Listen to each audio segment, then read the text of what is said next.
Okay, well, this is our last little foray here into Descartes. And I think you guys will now have read the entire Meditations. So that's kind of good. He's an important philosopher. And also, I always just think it's just good to say that you've read these people and not just read out them. I didn't read an article in some magazine and they mentioned Descartes. You can literally say, look, I read through his work. I read all of Meditations, something to that effect. Now, the difference between him and some idealists, of course, is that he does believe in this extended body and everything, and he believes in the world out there. We're going to kind of see how he works his way through this. So, let me see if there's anything offhand I wanted to say. No, we'll leave it at that. He's concerned about giving some sort of external proof for external reality. Now, he begins, if you recall in this, he's talking about the differences between imagining something and understanding something.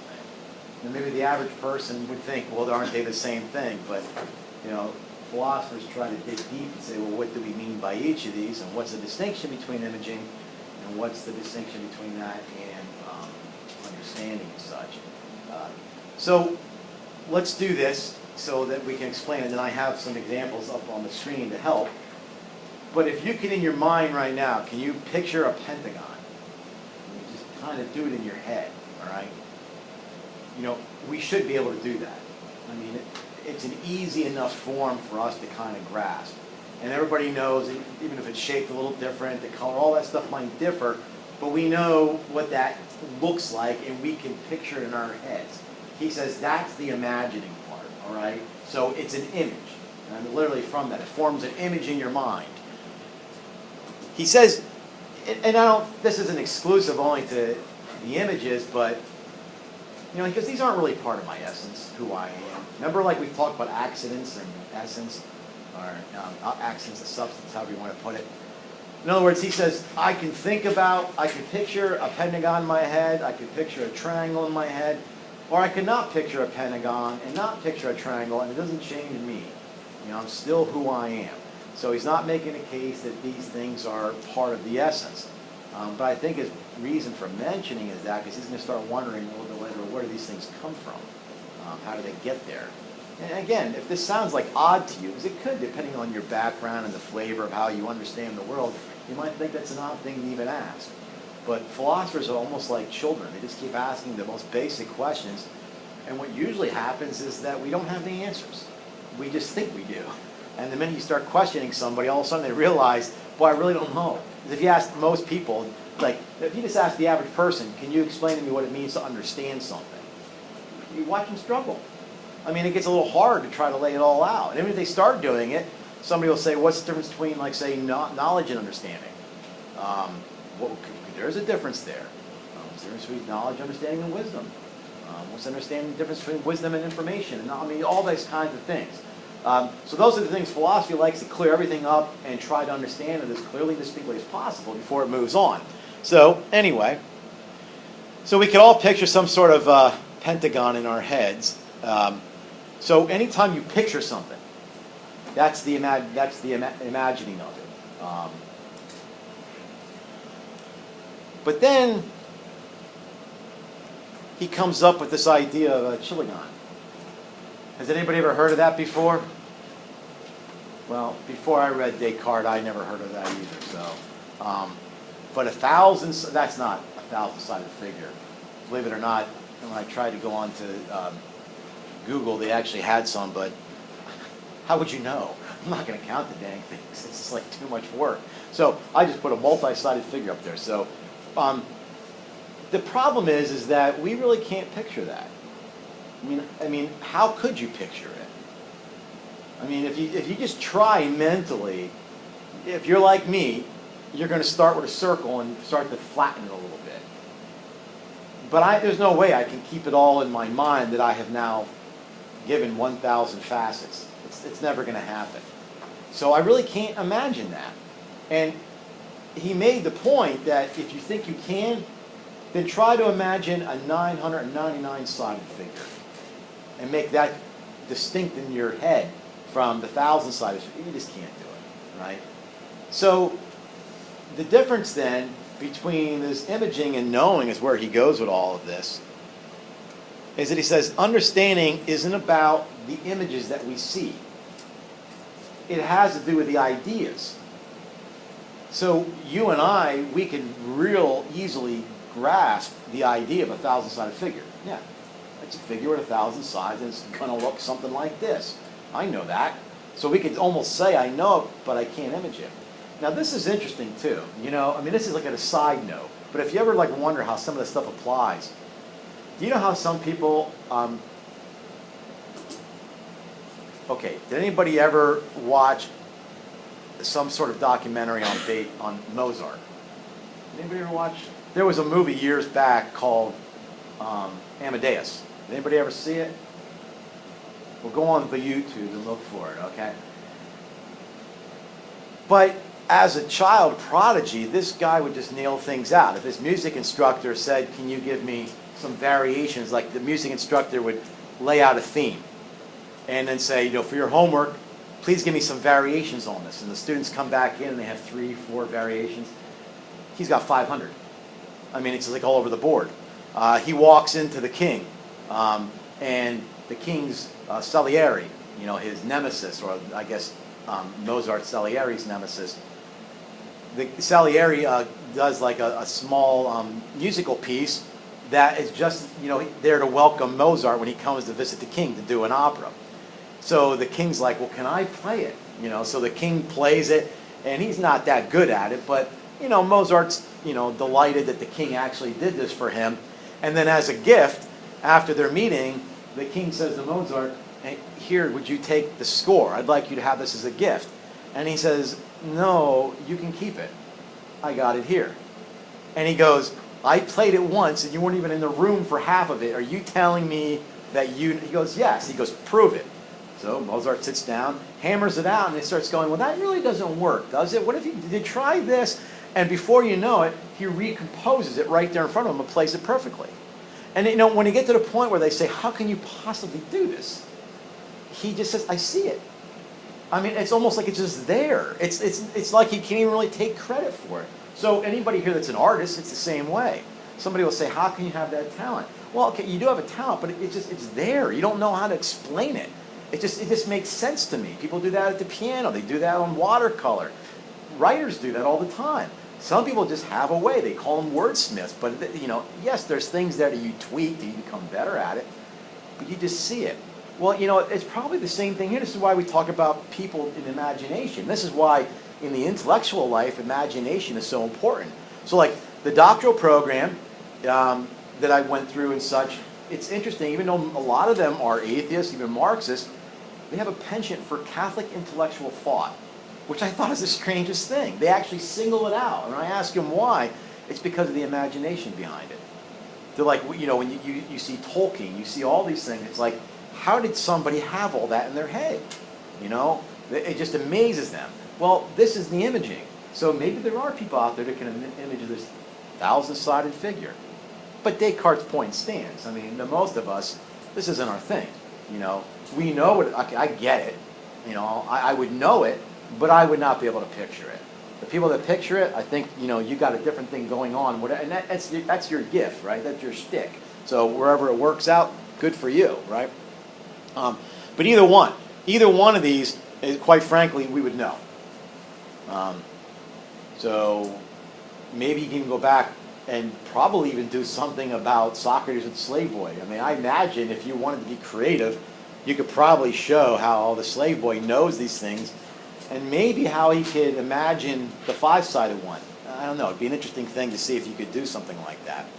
But nonetheless, now, here's the thing with all of this is if you remember in the end of the last meditation, he's already concluded that there's things that exist outside of himself, the colors and the shapes and the lengths and the extensions. But he pretty much limited to things he can prove mathematically. You know, as long as I can prove it mathematically, then I think it's a correspondence with what's outside and what's inside. He's going to try to like move beyond that. And it's like, there's got to be other stuff. I mean, it has to be more than just mathematics that's going to help me get what's on the outside. So, So then he starts with, okay, well, how am I going to sense these? Because he does come up with the fact they all come through his senses. He's getting it there. So he doesn't believe in the Platonic forms that exist. There's no, pentagon that exists over in the heavenly realm, and that somehow I'm remembering it. He's not into that recollection.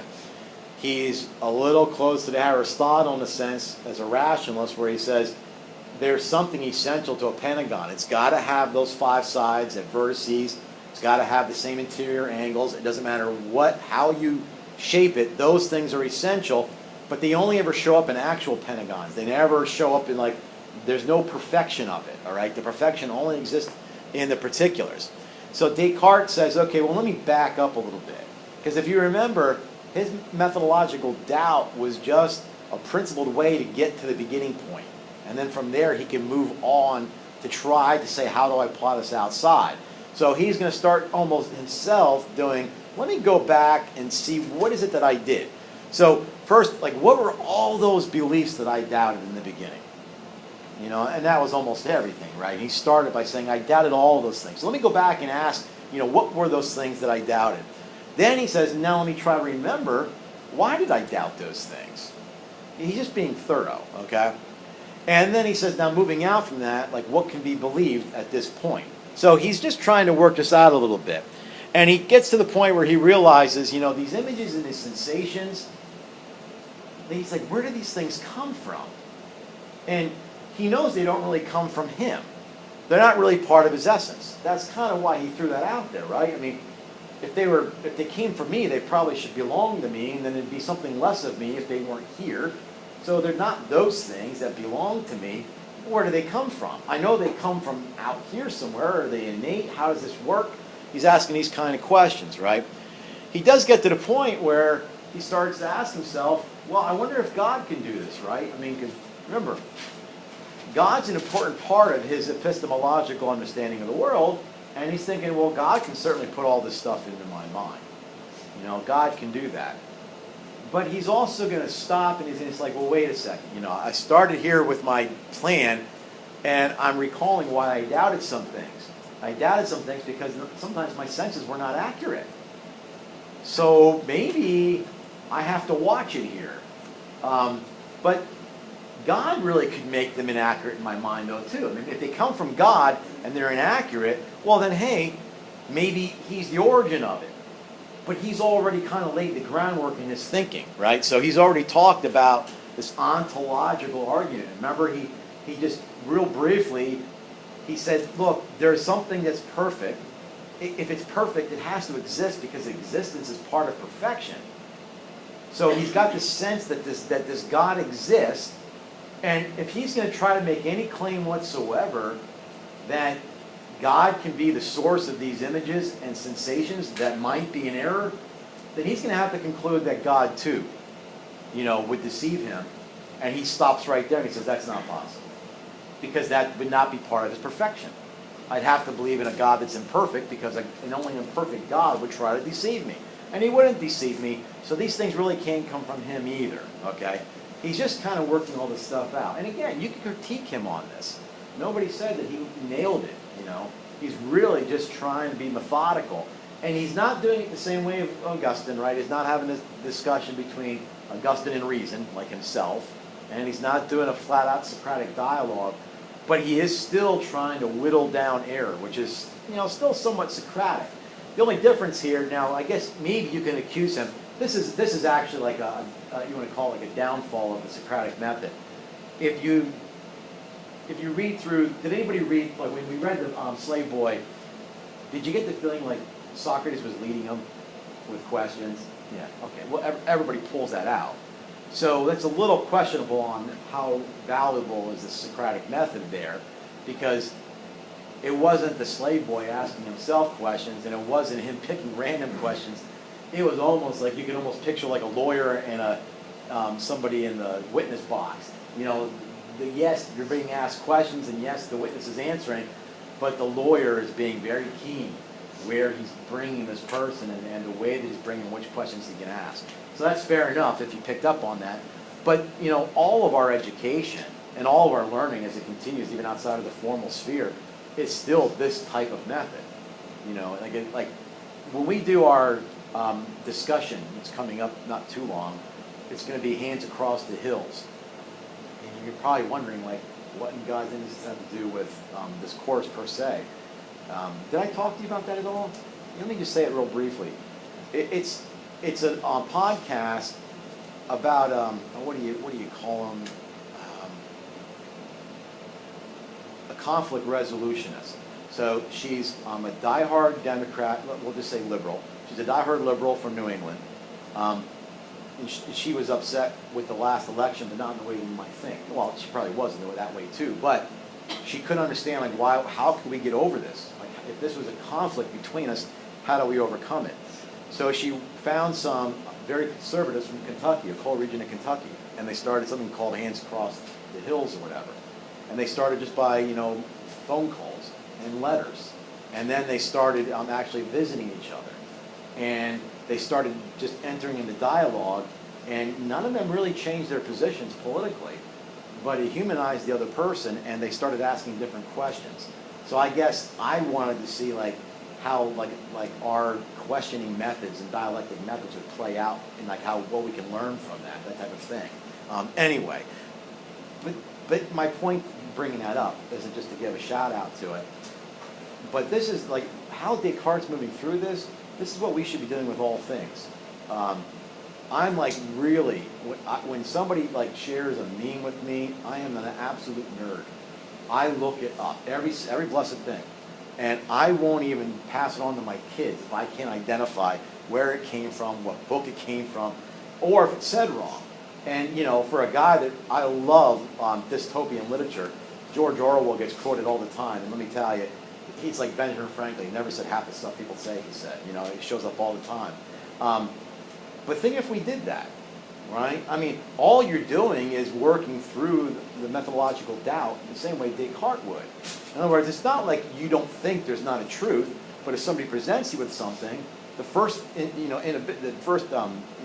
sense you have is, I don't know if I should believe this. Why should I believe this? What criteria should I put to this? It's easy enough to check. I mean, this isn't the day where you have to go to a card catalog. You guys ever see a card catalog? Anybody see? You know what a card catalog is? Did you? No? Oh my word. You guys are going to feel like you went back to Little House on the Prairie. So when you went into a library, they're like little square drawers like this, like little mailboxes, and they're long, right? And there would just be rows of these oak drawered card catalogs. And inside them were index cards. And the index cards were like stuck on like this like piece of metal so they wouldn't just fall out. So if you wanted to look up a book by, say, René Descartes, you would have to go into the D's, and then all the books that library had on René Descartes would be there. And what you did then is you pulled it, and you went and you found the book. And then when you found the book, you had to sit down on one of the tables, and you had to page through it to find your quotes. I mean, and then if you didn't like that, you had to put the book back and then give the card back to the librarian or whatever. And sometimes at the bottom of the card might have been one or two other books that were similar.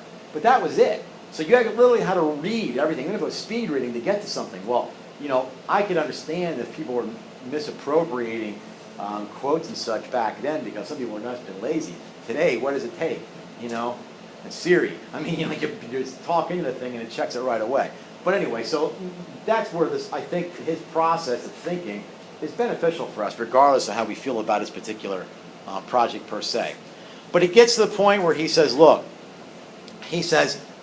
because these images and sensations, even though they're not always reliable, and I realize that sometimes I've been deceived.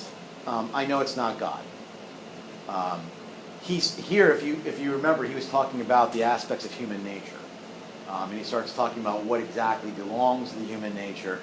And he concludes that he really can truly say the exterior world is there. He knows his body is there. So he's just, like in philosophy, anytime they talk about body, you hear the word extension. So they'll say the extension of the arms, the legs, width, that kind of stuff.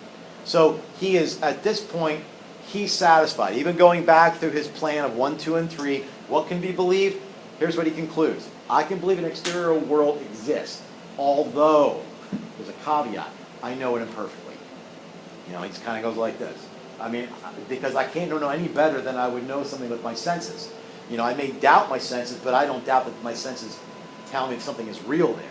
I just don't always know if what I'm seeing is a one-to-one correlation. Here, you might think back to like Cheney and Hester with the map and the territory.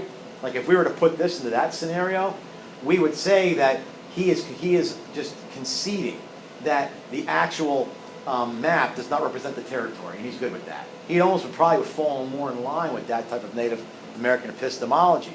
So he's ready to be adjusted. He's like, look, I got a map. I realize I got a map, but it just kind of generally gets me there. Let's not go too far with this. You might even say at this point, he's almost like the prisoner in Plato's cave that's away from the wall, and he's figured out what's going on with the fire and everything else, but he's realizing, these don't really help me much. Wait, so how does he know that God's right? Well, remember, he made the ontological argument from the last meditation. In other words, remember the valleys and the hills? Mm-hmm. You can say there's no such thing as valleys and hills, fine. But you can't say that one of them exists without the other. If you got a mountain, you got a valley. If you got a valley, you got a mountain. So if you have God, you have to have it exists. It has to be a perfection. I mean, you can't have something other than that. You probably could word it better then. Does everybody else hear that noise? Okay, let's always make sure I'm not having a stroke.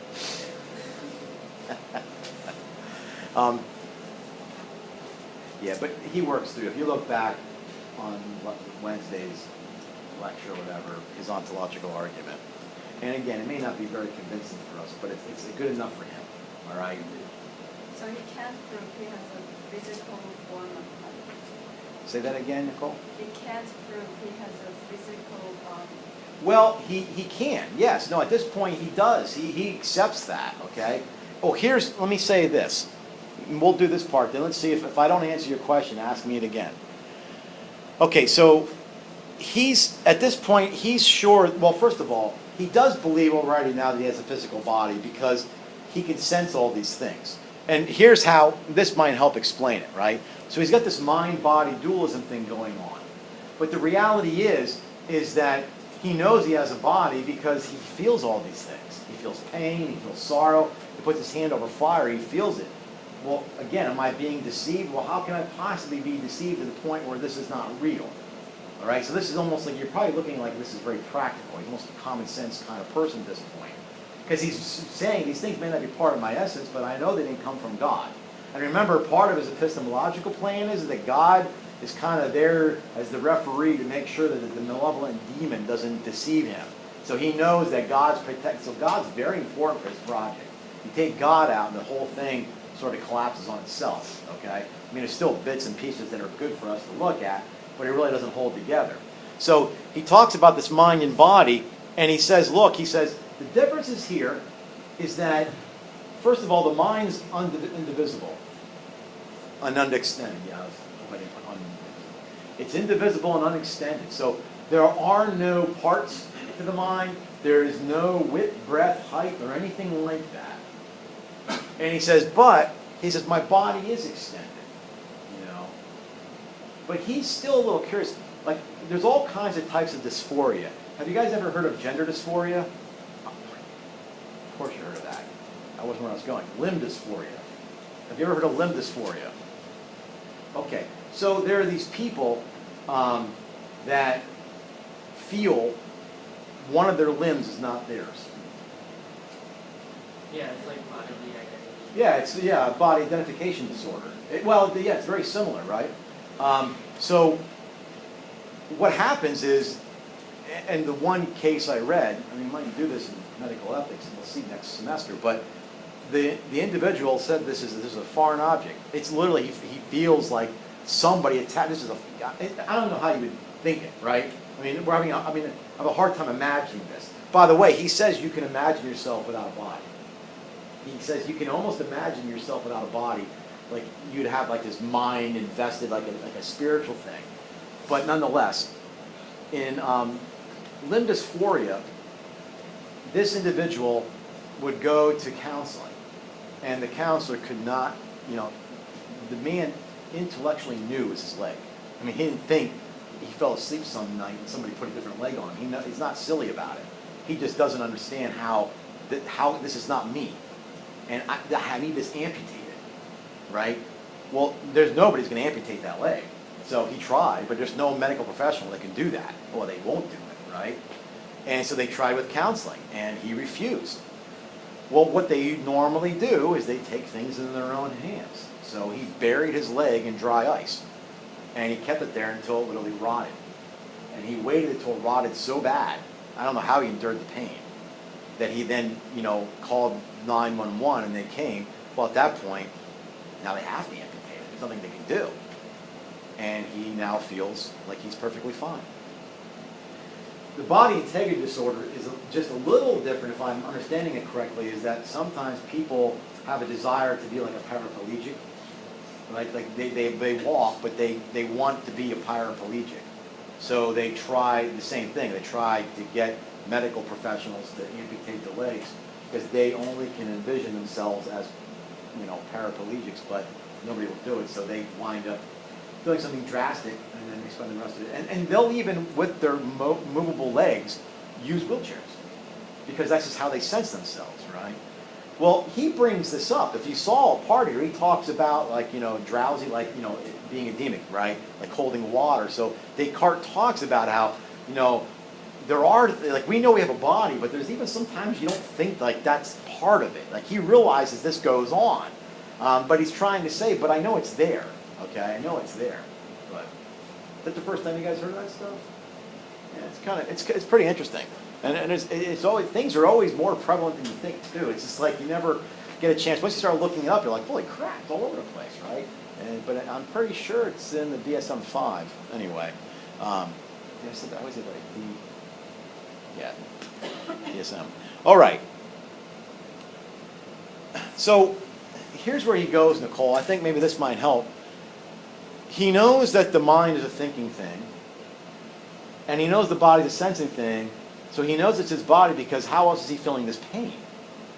I mean, where else would this come from? He's like, if I feel heat, and if I feel fatigue, and if I feel hunger, these would have to be, I'd have to almost go back to being an idealist where this is all some sort of illusion. And he's already kind of discounted that because God's not going to allow that. A malevolent demon can get him to think like that. But God's not going to let the malevolent demon think that. Well, maybe God can do it himself. No, God's not going to do it himself because that would be part of his perfection to deceive his, his creations. So he leaves it like that. Now, if it's not convincing for you, that's okay. And maybe I'm not giving him the best representation of his argument, but that's sort of about where he leaves the whole thing. So you have this absolute dualism, right? Now, you can see this is different than Aristotle, right? Aristotle would not recognize the soul.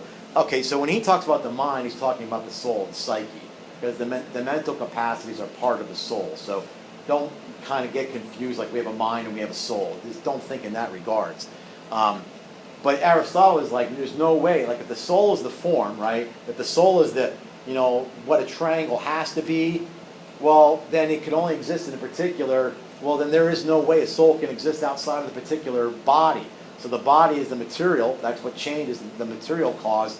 But the formal cause is the essence. That never changes. Okay? Well, he's got these things divided here, right? So that we can understand them separately and such. So he's saying as long as I sense it, I know that this body exists and this body works. But now he's still got a problem. How do you connect these two things? Where is the connection? Did anybody read up? Where did he pick as the possible connection between the body and the soul? You're probably going to get a kick out of it. I might have even said it earlier. Didn't you say it was a pituitary gland? Pineal gland. Pineal gland. Yeah. Yeah, because that's that little hemisphere, right, between the spheres of the brain. Now, we can laugh at that today, but let's give him credit. I mean, the guy's trying to figure out how this works. Because this is a consciousness problem, by the way. I mean, we take for granted when I say I'm going to raise my finger, I raise my finger. If I'm going to put my hands above my head, I put my hands above my head. But how does it happen? I mean, we just take it for granted, like, well, this is how the whole thing works. And if you start to have like an artificial intelligence understanding of cognition, then you almost get mechanical, like somehow something's being sent to this, and then something's being sent to the neurons, and this goes here. But part of the thing is, and this is what else he says about the senses, is that we don't consent to these senses, right? Like, if I shut that off and you start feeling warm, that's your body feeling warm. Nobody asked you, is it okay? Nobody came to your mind and said, is it okay if the body becomes warm? It's like these things are almost like impressed on us, so they're without our consent. And that kind of gives him a little insight too that there's something else is going on here. But he's still struggling with, I don't know how these two things go. I mean, how does an immaterial object move a material object? How would we even do that today? Somebody might say, well, you can use electricity. Well, okay, just because we can't see it, electricity is not immaterial, right? Or we can use magnets. Okay, well, magnets aren't immaterial. There's still, material forces there that can be put into play.